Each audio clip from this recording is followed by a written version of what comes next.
বাবা বলো তো, আল্লাহ ভীতি মানে কি?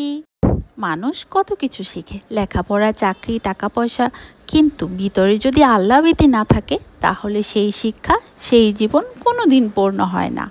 আমার বাবা আমাকে বলেছিলেন, যে ছেলে অন্ধকারেও গুনাহ করতে ভয় পায় সেই হচ্ছে সফল মানুষ।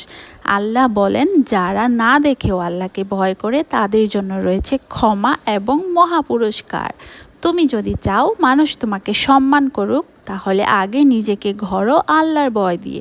সত্যি কথা বলা, নামাজ কায়েম করা, মায়ের সাথে নাগ না করা, এমনকি একা থাকলেও গুনাহ না করা, এই সবই আল্লাহ ভীতির চিহ্ন। রাসূলুল্লাহ সাল্লাল্লাহু আলাইহি সাল্লাম বলেন, আল্লাহকে ভয় করো যেখানে আছো, আর কোনো খারাপ কাজ করলে তাকে ভালো কাজে ঢেকে দাও। তোমার চরিত্র ভালো, তোমার নেক আমল একদিন তোমার জন্যই সুপারিশ করবে কিয়ামতের মাঠে। তাই আজ থেকেই শিখো, আল্লাহকে ভয় মানে নিজের ভেতরটাকে ঠিক করা, যেখানে কেউ দেখে না সেখানে ভালো থাকা, এটাই ইবাদত।